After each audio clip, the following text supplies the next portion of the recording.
English medium ಆಂಗ್ಲ ಭಾಷೆಯ ವ್ಯಾಮೋಹ ಇಡೀ ಕರ್ನಾಟಕ ರಾಜ್ಯದ ಹಳ್ಳಿಯ ಜನರ ಭಾವನೆ, ಆಶಾಭಾವನೆ ಇದೆ.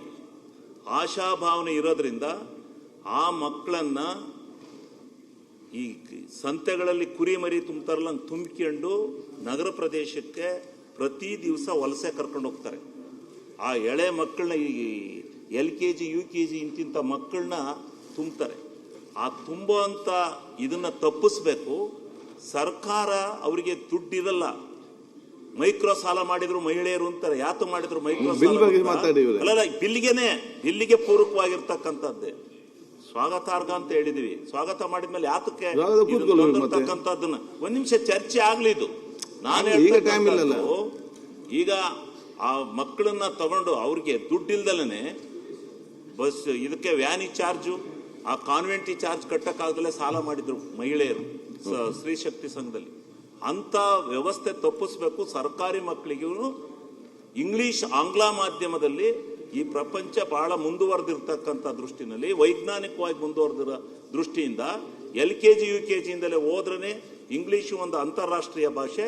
ಆ ಭಾಷೆನಲ್ಲಿ ಕಲ್ತು ಹೋದ್ರೇ ಇಡೀ ಪ್ರಪಂಚದಲ್ಲಿ ಬದುಕಬಹುದು ಅಂತಕ್ಕಂಥ ದೃಷ್ಟಿಯಿಂದ ಇವತ್ತು ಹಳ್ಳಿ ಕಡೆ ಎಲ್ಲ ಪ್ರದೇಶಗಳಲ್ಲಿ ಕಾನ್ವೆಂಟ್ಗಳು ಉತ್ಪತ್ತಿಯಾಗಿ ಈ ರೈತರಿಗೆ ಆ ವ್ಯವಸ್ಥೆ ಆಗದಲ್ಲೇ ತಪ್ಪಾಗಿತ್ತು. ಅದಕ್ಕೋಸ್ಕರ ನಾನೇ ಕಳೆದ ಸಾರಿ ಈ ಸದನದಾಗ ಮುಖ್ಯಮಂತ್ರಿಗಳು 2,500 ಕೋಟಿ ಇದಕ್ಕೆ ಹಣವನ್ನು ಕೊಡ್ತೀವಿ ಅಂತ ಹೇಳಿ ಈಗ KPSC ಶಾಲೆ ತಂದಿರತಕ್ಕಂಥದ್ದು ಸ್ವಾಗತಾರ್ಹ.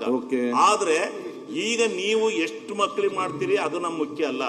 ಅಲ್ಲಿ ಎಷ್ಟು ಸೇರ್ತಾರೆ ಮಕ್ಕಳು ಕಾನ್ವೆಂಟ್ KPSC ಶಾಲೆಗೆ 1,000 ಮಕ್ಕಳು ಸೇರ್ಲಿ. ಆ ಮಕ್ಕಳಿಗೆ ತಕ್ಕನಾಗಿ ಆಂಗ್ಲ ಮಾಧ್ಯಮದ ಉಪಾಧ್ಯಾಯರುಗಳನ್ನೇ ನೇಮಿಸಬೇಕು. ಕನ್ನಡದಲ್ಲಿರ್ತಕ್ಕಂಥದ್ದು ನಮ್ಮ ಭಾಷೆ.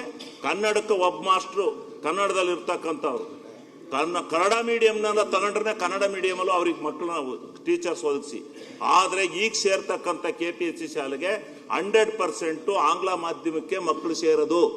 ಆ ಮಕ್ಕಳಿಗೆ ಆಂಗ್ಲ ಮಾಧ್ಯಮದಲ್ಲೇ ಕಲಿತ್ರನೆ ಎಂತ ಕೂಲಿ ಕಾರ್ಮಿಕನು ಕೂಡ ನನ್ನ ಮಗನ ಆಂಗ್ಲ ಮಾಧ್ಯಮದಲ್ಲಿ ಓದಿಸ್ಬೇಕು ಅಂತಕ್ಕಂಥದ್ದಿದೆ.